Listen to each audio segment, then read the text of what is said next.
नमस्कार, चक्रव्यूह में आप सभी का बहुत बहुत स्वागत है। आज इस कार्यक्रम में हमारे साथ हैं मोदी सरकार के प्रभावशाली मंत्री संतोष गंगवार।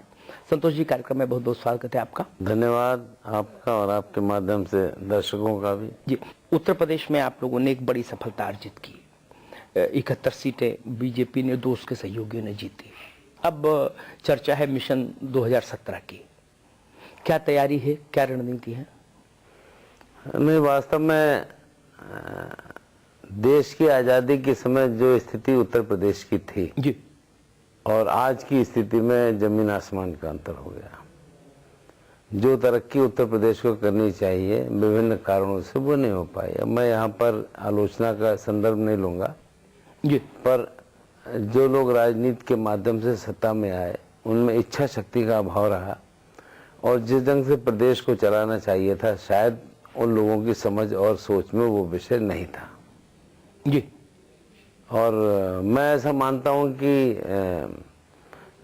लोकतंत्री व्यवस्था में इसका आंकलन आम मतदाता करता है और सबको जब बसपा की सरकार को दिया तो पूरा बहुमत दिया, उसके बाद सपा की सरकार को पूरा बहुमत दिया।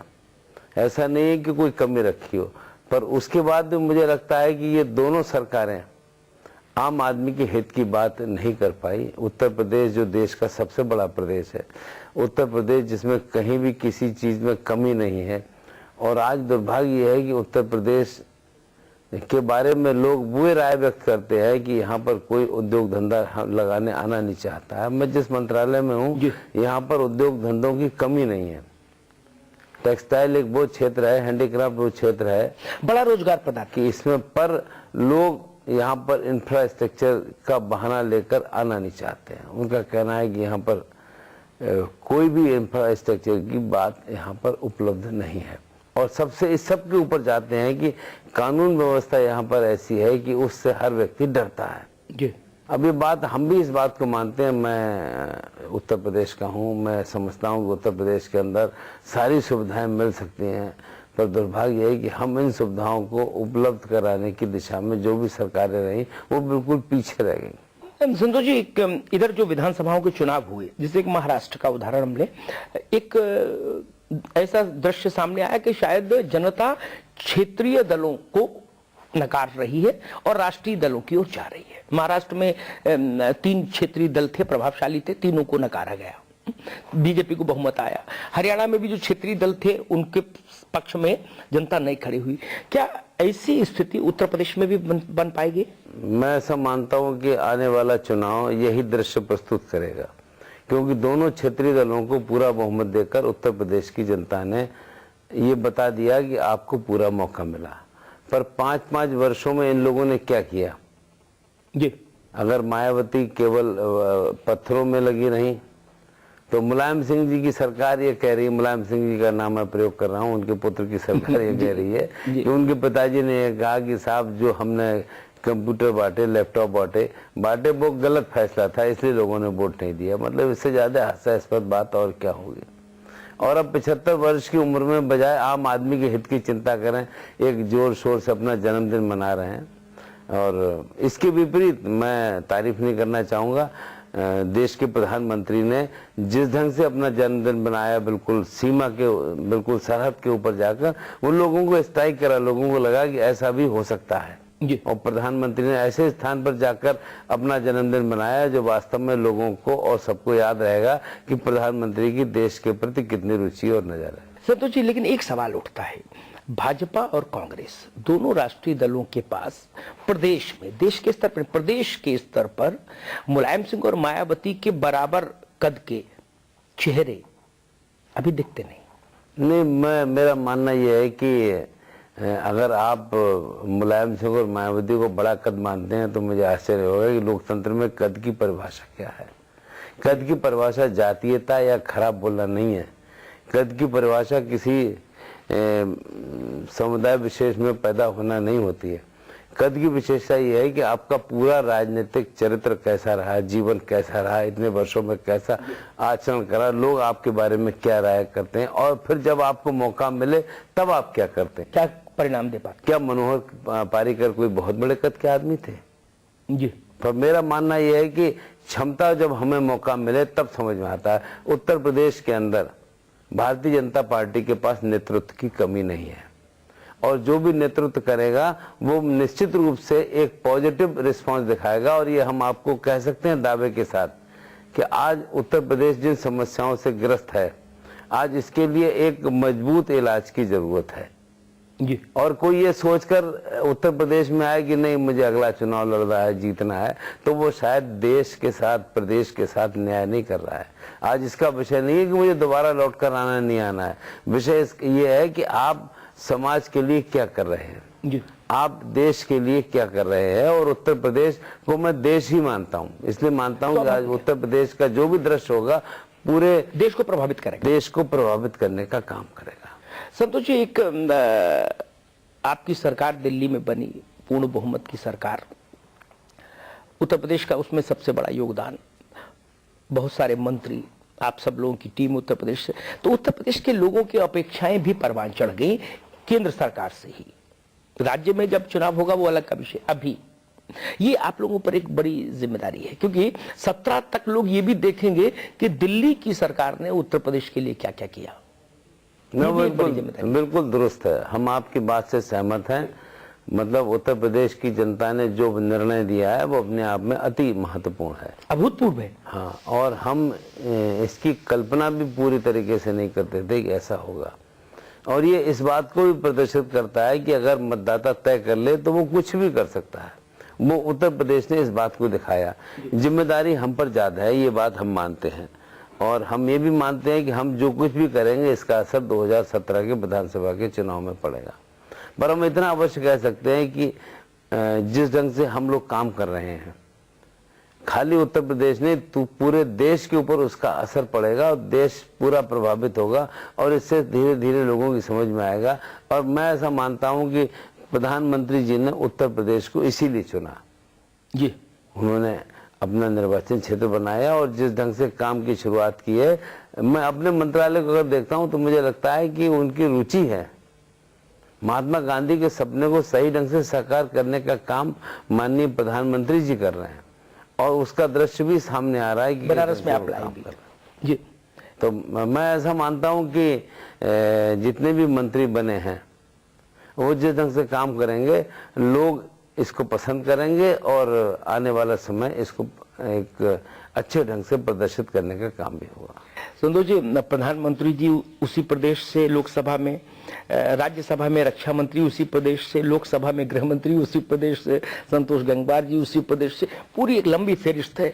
तो लोग भी चाहते हैं कि भाई अब तो सब कुछ मिलना चाहिए। नहीं, मेरा मानना यह है कि ये बात बिल्कुल लोगों की अपेक्षा है कि लोग चाहते हैं कि हमारा देश तरक्की करे, हमारे देश की दुनिया में पहचान हो। जैसा हम कहते हैं 21वीं सदी आने वाले समय में हमारी है जी। और दुनिया में अगर बड़ी ताकतों में हिंदुस्तान की गिनती नहीं होगी अब, जिसका अब धीरे धीरे आसार समझ में आ रहा है कि अब सब लोग मानने लगे हैं कि तीसरी बड़ी ताकत दुनिया के अंदर हिंदुस्तान ही होगा। और मुझे लगता है सब दिखाई भी देगा और आने वाले समय में इसके हिसाब से हम सब लोग मिलजुल कर काम भी कर रहे हैं। काम खाली किसी एक स्थान के लिए नहीं है, काम पूरे देश के लिए है। अगर बैंकों में खाता खोलने की बात नौबत आई तो जो लक्ष्य प्रधानमंत्री ने रखा था कम समय में हमने पूरा करने का काम करा, उसमें उत्तर प्रदेश का भी योगदान है। पर मैं ऐसा मानता हूं कि एक परिवर्तन लोगों को धीरे धीरे दिखाई दे रहा है। लोगों को लग रहा है कि भाई लोकतंत्र के अंदर सरकारें कैसे काम करती है, दृश्य सामने आ रहा है। और हमारा ऐसा मानना है कि उत्तर प्रदेश भी इसमें पीछे नहीं रहेगा। एक अच्छे ढंग से एक बड़ी टेक्निकल समस्या आ जाती है, जैसे संघ और राज्य के विषय अलग अलग हैं। ये बात बहुत पढ़े लिखे आदमी को तो समझ आ जाती है। जो सामान्य जन है वो मानता है कि भाई मोदी आ गए तो अब तो कवन सो काज कठिन जगमाही जो नहीं हो तात तुम पाई। नहीं, आपके पास समस्या है कि राज्य के अधिकार अलग हैं, केंद्र की सीमाएं हैं राज्य में हस्तक्षेप करने की। लेकिन जनता जो हम लोगों से मिलते हैं, लोग आम जन, हम लोग जब जनता के बीच में जाते हैं अपने चैनल के जरिए, तो वो चाहते हैं कि बिजली से लेके सड़क से लेके हर तरह की सुविधा अब अच्छे दिन के तहत आ जानी चाहिए। न बात आपकी दुरुस्त है। अब जैसे श्री बसपा की सरकार थी जी, तो उन्होंने सारा काम पत्थरों पर खर्च कर दिया और ये सरकार आई, इन्होंने 14 लाख लैपटॉप बांट दिए। बाकी और किसी काम में पैसा खर्च नहीं करा। ये बात दुरुस्त है, चाहे केंद्र का पैसा रहा हो चाहे किसी का पैसा, उनसे पूछा जाए कि ये पैसा कहां से आया। केंद्र की सारी योजनाओं को आपने बिल्कुल बंद करने का काम किया। हमारा मानना है कि अगर एक सही ढंग से काम करेंगे तो आउटपुट समझ में आएगा। और ये बात सही है कि उत्तर प्रदेश की जनता कह सकती है या देश की जनता कह सकती है कि अब तो सारे काम सही होने चाहिए, पर जनता समझ रही है कि इस लोकतांत्रिक व्यवस्था में लोकसभा और विधानसभा का संतोष भाई, बरेली में आप तो 6 बार लगातार रहे सांसद, फिर अब 7वीं बार आप हैं, तो आपके पास भी लोग आते होंगे, आप वहां के लोकप्रिय नेता हैं, कहते होंगे संतोष जी अब तो अच्छे दिन आ गए, अब बिजली क्यों नहीं आ रही, तो फिर आप उनको कैसे समझाते हैं? ये बात बिल्कुल सही है। अब सवाल लोग करते हैं कि भाई अच्छे दिन आ गए, कहाँ दिखाई दे रहा है। पर जब हम उनको ये बताते हैं कि भाई आप ध्यान करिए, उत्तर प्रदेश की सरकार की भी कुछ जिम्मेदारी है। और बीते 5 वर्षों में आपको उनको याद दिलाता हूँ कि आपको ध्यान होगा कि 2008-9 में एक परमाणु करार हुआ था, सांसद खरीदे बेचे गए थे। और मैं आरोप लगा सकता हूं कि इसमें समाजवादी पार्टी के लोगों की भी भूमिका रही थी, जो अब तक जहां चल रही है। ये था कि साहब समझौता होते ही पता नहीं बिजली कहां से कहां परमाणु की बिजली आ जाएगी, भारत का बिजली संकट दूर हो जाएगा। वो दिन है और आज का दिन है। 1 यूनिट बिजली भी तो इस माध्यम से बढ़ी नहीं। देश के साथ इससे बड़ा धोखा और क्या हो सकता है। और हम निश्चित रूप से उत्तर प्रदेश की जनता को बताने में सफल हो रहे हैं कि इस समय जो सरकार है वो सरकार के काम और तौर तरीके सबकी समझ में आ रहा है। सबको समझ में आ रहा है कि आजम खां कैसे काम कर रहे हैं, सबको समझ में आ रहा है मुलायम सिंह और उनका खानदान कैसे काम कर रहा है। मैं देखता हूँ, मतलब अब हमारे यहाँ एसएसपी ये कहे कि साहब हमारा तो केवल जब तक ये सरकार है तभी तक का मामला है, उसके बाद तो पता नहीं क्या होगा, ऐसी जो चाहे सो कर लो। अगर वरिष्ठ प्रशासनिक अधिकारी इस ढंग की भाषा का प्रयोग करेगा तो कैसे बात बनेगी। अच्छा अधिकारी उत्तर प्रदेश में रहना नहीं चाहता है, जाना चाह रहा है। और अच्छे अधिकारी को ऐसी जगह भेजा जा रहा है कि जहां पर कोई उससे आउटपुट न मिले। तो ये लोगों को समझ में आ रहा है।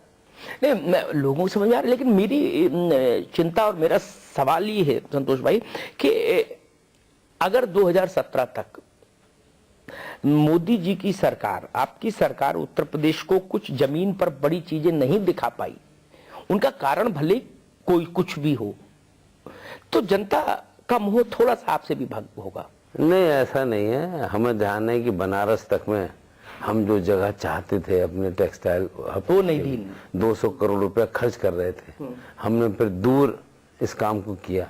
माननीय प्रधानमंत्री जी ने इसका उल्लेख भी किया। आप मिले भी थे मेरे ख्याल से मुख्यमंत्री जी से। मैं मुख्यमंत्री मैंने अपने शो में इस बात की चर्चा की थी, संतोष जी मिले थे और उनसे मैंने आग्रह भी किया था जी।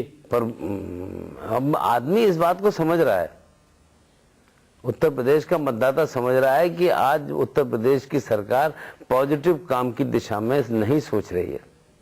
उनकी कुर्सी बनी रहे, उनके लोगों के स्वार्थ पूरे होते रहे, उनके समझ में आ रहा है उत्तर प्रदेश का विकास से कोई मतलब नहीं, उत्तर प्रदेश में उद्योग धंधे लगे इससे कोई मतलब नहीं। हम बरेली के हैं, हमारे यहाँ 10 वर्षों से 1400 एकड़ जमीन खाली पड़ी है। हम कह रहे हैं मिनी SEZ बना दो, कोई काम कर दो, कोई उद्योग धंधा लगा दो। पर मुझे लगता है कि ना तो इनकी सोच है, ना इनकी नीयत है, और ना ये कोई काम उत्तर प्रदेश में विकास के, क्योंकि एक सत्य है, अगर मतदाता समझदार हो जाएगा, पढ़ा लिखा हो जाएगा, उसकी आय बढ़ जाएगी, तो वो तुम्हारे साथ जाएगा ही नहीं। मतदाता इन बातों को सोचने लायक ना रहे, इसलिए समाजवादी पार्टी वैसे नित्य नए काम कर रही है। अच्छा, जिस दिन ये प्रधानमंत्री जी ने बनारस में जिस दिन ये कहा कि हम जगह चाहते थे जहां, वहां जगह नहीं मिली इसलिए हमको दूर जाना पड़ा, उसी दिन शाम को मुख्यमंत्री ने ट्वीट करके कहा कि केंद्र जहां भी जगह चाहेगी उसको हर तो उन्हें लगा कि पूरे प्रदेश में, पूरे देश में उनकी हंसाई हो रही है, उनके पास कोई जवाब नहीं है। मैं जब उनके पास गया था तो मैंने कहा था कि भाई आप हमें, मैं उन्हें और सुझाव देकर आया था। मैंने कहा कि भाई सारे MPओं को मीटिंग में बुलाओ और लोकसभा के सत्र में समस्याएं बताओ कि भाई आप लोग लोकसभा में ये हमारी समस्याएं उठा कर रखें। बोले हाँ, बात तो आप बहुत सही कह रहे हैं, ये होना चाहिए। मैंने कहा पूरे उत्तर प्रदेश का एक पूरा एजेंडा था उन्हें कि साहब ये प्रॉब्लम, ये यहाँ चीजें लंबित हैं, आप दिल्ली में पैरवी करो। तब मुझे लगता नहीं कि उन्हें इन बातों में रुचि है। आपने मुख्यमंत्री के साथ फर्रुखाबाद के लिए भी कुछ मुख्यमंत्री जी से बात हुई थी। मुख्यमंत्री जी ने हमसे कहा कि भाई फर्रुखाबाद में टेक्सटाइल पार्क खुलना चाहिए। हमने कहा हम भी चाहते हैं, पर वहां पर समस्या है, जमीन नहीं है। उन्होंने कहा ठीक है, हम जमीन देंगे। और भी बातें आई, जैसे सीतापुर और शाहजहांपुर में दरी का उद्योग लगवाना चाहते हैं, भदोही मिर्जापुर है, और हम क्लस्टर की घोषणा कर रखी है लखनऊ में चिकन के बारे में जी, बरेली में जरी जरदोजी के क्लस्टर की घोषणा कर दी है। तो हम समाज के हर तबके हर वर्ग को साथ लेकर चलने की बात करना चाहते हैं। ये नहीं कि किसने वोट दिया किसने वोट नहीं दिया। ये जितनी बातें मैं बता रहा हूँ वो तबका है कि जिसको आवश्यकता है, जो गरीब तबका है। ठीक बात है। सरकार तो सबकी होती है संतोष जी, वोट दे नहीं दे, वोट देते समय सरकार देश की होती है, देने के बाद में फिर हमारी जिम्मेदारी सबके साथ होती है। पर दुर्भाग्य है कि वर्तमान सरकार इस हिसाब से विचार नहीं कर रही है। संतोष जी, देश का सबसे बड़ा सूबा, देश की सबसे बड़ी आबादी उसमें निवास करती है। ये बात भी सब मानते हैं कि उत्तर प्रदेश नहीं बढ़ेगा तो भारत नहीं बढ़ेगा। उत्तर प्रदेश और बिहार की आबादी भारत के एक बड़े हिस्से को कवर कर लेती है। तो भारत के पांव में पत्थर तो बंधा ही रहेगा अगर ये दोनों सूबे नहीं आगे बढ़ेंगे। क्या ये प्रदेश को ये आश्वासन दे सकते हैं आपके ये जो केंद्र की सरकार आई है, ये उत्तर प्रदेश का जो अब तक का एक पिछड़ापन है, जो एक वो है, क्योंकि उत्तर प्रदेश के पास गर्व करने के लिए सिवाय राजनीतिक नेतृत्व के और कोई चीज नहीं। ये विषय है कि उसने प्रधानमंत्री बहुत सारे दिए। मेरा मानना है कि उत्तर प्रदेश की अहमियत है, इसीलिए प्रधानमंत्री ने उत्तर प्रदेश को चुना। और हमारा भी ये मत है, उत्तर प्रदेश तरक्की कर सकता है और देश को दिशा देने का काम कर सकता है। हम पुराने संदर्भ में नहीं जाना चाहते हैं, और आज भी हमारा मानना ये है कि अगर उत्तर प्रदेश की आबादी 20 करोड़ है तो 40 करोड़ हाथ है, और हम आगे की दिशा अच्छे ढंग से देने का काम कर सकते हैं। मैं जहां भी जाता हूं मैं देखता हूं कि लोगों में काम करने की रुचि है, लेकिन काम करना चाहते हैं। लोग चाहते हैं कि उनको अवसर मिले, उनको मौका मिले, चाहे कहीं चले जाएं। अब यह है कि हम अगर उनको दिशा देने का काम ना करें, हम दूसरी दिशा में ले जाएं नौजवान को, तो फिर क्या हासिल होगा।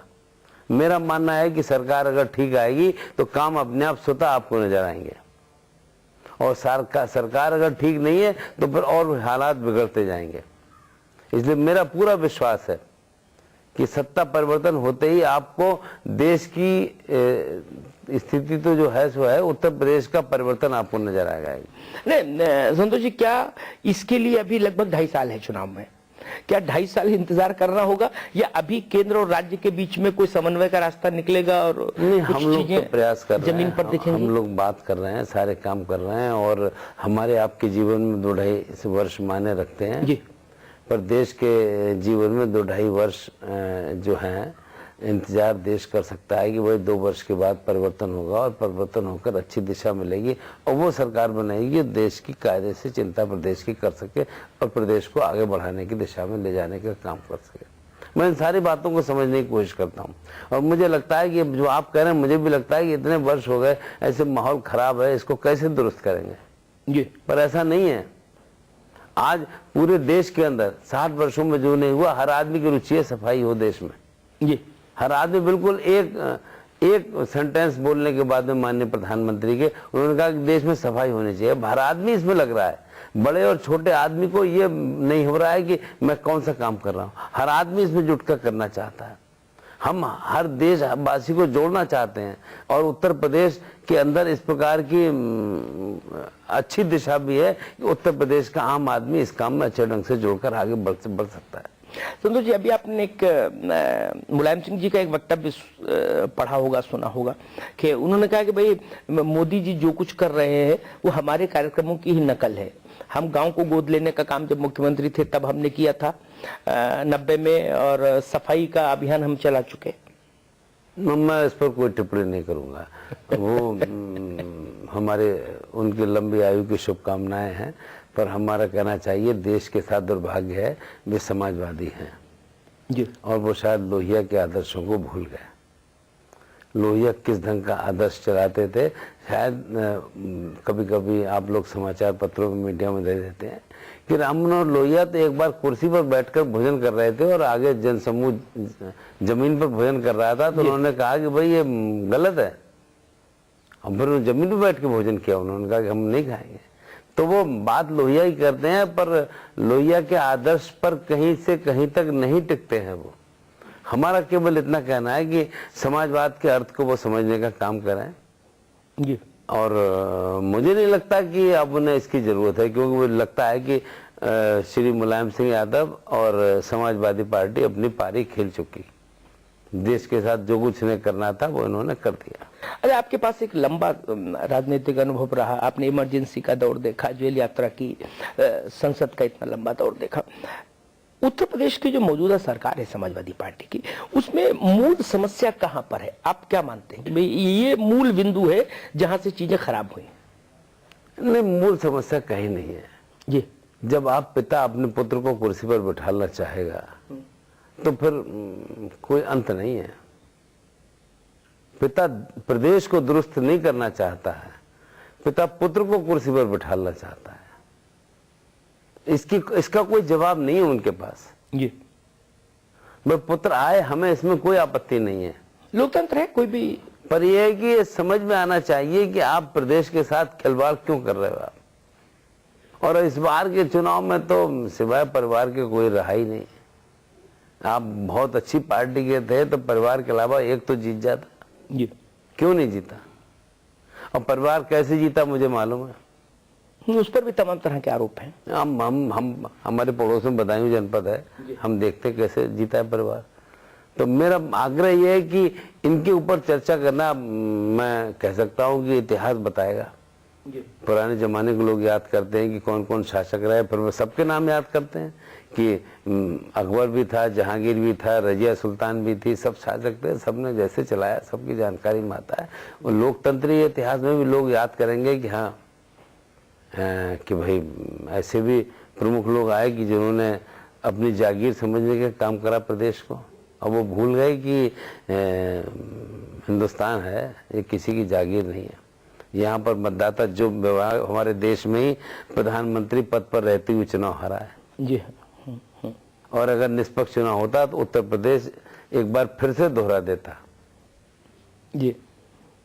अब इसलिए मैं तो केवल इतना कह सकता हूं कि जवाबदेही देश के साथ, प्रदेश के साथ, जनता के साथ। और अगर आप इस जवाबदेही से अपने आप को नहीं जोड़ते हैं तो फिर आप देश का, प्रदेश का भला नहीं कर रहे हैं। जी। जो आपकी जिम्मेदारी है, इस लोकतंत्री व्यवस्था में कोई भी किसी स्थान पर आ सकता है। ठीक बात है, कभी भी कोई भी जनता किसी को भी चुन सकती है। आउटपुट क्या दे रहे हैं? जी। क्या आप काम कर रहे हैं? और इतिहास में वैसे भी जगह कुर्सी से कहां बनती है, तो काम से बनती है। कुर्सी पर तो बहुत सारे लोग आए, बहुत से लोग हैं जो कुर्सी पर आए तक नहीं, लोग उन्हें याद करते हैं, चाहे महात्मा गांधी हो, लोहिया हो, जयप्रकाश हो, जी, सबको याद करते हैं। और हम कहें कि हम कुर्सी से चिपके रहे तो क्या मतलब है? अच्छा एक बार अब एक आखिरी सवाल, 17 के समर में, 17 के युद्ध में आप भारतीय जनता पार्टी अपनी लड़ाई, मतलब निकटतम प्रतिस्पर्धी बसपा को देखती है, समाजवादी पार्टी को? मेरा मानना है कि जैसा फैसला प्रदेश के मतदाताओं ने लोकसभा के चुनाव में दिया है उससे कम नहीं होगा। हम चाहते हैं कि थोड़े बहुत विपक्ष के लोग भी जीते। इतने आजिज आ गई है प्रदेश की जनता। जी।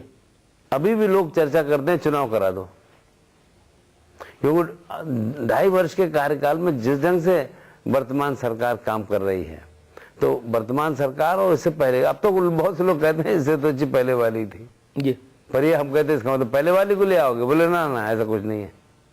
पर ये वो कह रहे हैं कि जिस ढंग से सरकार काम कर रही है, एक कार्यक्रम, ये जनता जो है किसी भी रूप में जनता के प्रति जवाबदेह नहीं है, और विकास की तो कोई बात ही मत करिए आप। तो हमारा व्यक्तिगत ये मत है कि आने वाला समय हम अच्छे भविष्य की उत्तर प्रदेश के लिए कल्पना कर सकते हैं। नहीं, आपकी लड़ाई किससे होगी, बसपा से या सपा से या कांग्रेस से? मेरे हिसाब से तो किसी से इस समय नहीं लग रही है जी, किसी से नहीं लग रही है, क्योंकि जिस ढंग से हम क्षेत्र में जाते हैं, लोगों से बात करते हैं, तो हमें लगता है लोगों ने शायद मन बना लिया है अच्छा, एक सवाल ये भी गूंजता है कई बार राजनीतिक गलियारों में कि क्या 2.5 साल तक ये मोदी का जादू यथावत रह पाएगा, सस्टेन कर पाएगा, टिक पाएगा, ये भी सवाल उठता है। नहीं, मोदी का जादू नहीं, मोदी जो काम कर रहे हैं, आप ध्यान करें, इतने 4-5 महीने के कार्यकाल में जो भी काम करे हैं, वो काम लोग उसकी कल्पना नहीं कर सकते थे। हमें मालूम है कि जिस ढंग से छूट मिलती है, मिसयूज लोग करते हैं। एक स्ट्रोक में खाते खुल गए 7 करोड़ से अधिक, और सारी छूट जनवरी से खातों में मिलने लगे। इससे बड़ी बात और क्या होगी? बेईमानी का एक दौर खत्म हो जाएगा। और सफाई के लिए हम लोग कहते रहे, कहते सब जगह लगा रहता है, यहाँ पर मत थूकिए, यहाँ पर मत थूकिए। अब मैं देखता हूँ कि लोग अगर हाथ में जरा सा भी कागज है तो फेंकने समय सोचता है कि मैं फेंकूं या नहीं फेंकूं। एक परिवर्तन हो गया इससे। और अब तो हर आदमी मानता है कि दफ्तर में 9 बजे कौन पहुंच जाता है। लोग मंत्री लोग भी अनुशासित हो गए। नहीं, अनुशासित नहीं, कम से कम काम का तौर तरीका समझ में आना चाहिए। भाई काम का तौर तरीका क्या? आम आदमी के ऊपर अगर हम कोई चरित्र की बात पहुंचाना चाहते तो पहले खुद नजीर रखना, तो ऊपर से नीचे आती है, नीचे से ऊपर नहीं जाती है। बात है। और ये ऊपर से नीचे आने का जब संदर्भ चला है तो सबको समझ में आ रहा है। और पहली बार देश के प्रधानमंत्री ने दुनिया में हिंदी में बोलकर एक ऐसी पहचान बनाई है देश की जिसकी हम कल्पना नहीं कर सकते। मतलब पहचान बना दी उन्होंने। और जिस ढंग से अपनी बात को रखा, पहली बार ऐसा लग रहा है कि लोग ये मानते हैं कि अंतर्राष्ट्रीय स्तर पर इस देश ने जो नेतृत्व दिया है वो अपने आप में एक उदाहरण है। अच्छा, वैसे जनता इस बात से भी मुस्कुराती है जब ये खबरें छन के उस तक पहुंचती हैं कि मंत्रियों को भी अनुशासन आ गया। नहीं, तो जनता थोड़ी सी प्रसन्न होती है। हमारा इतने बड़े लोग भी अनुशासन में। माननीय प्रधानमंत्री जी ने आने के बाद तुरंत बाद हर मंत्रालय की समीक्षा करना शुरू किया जी।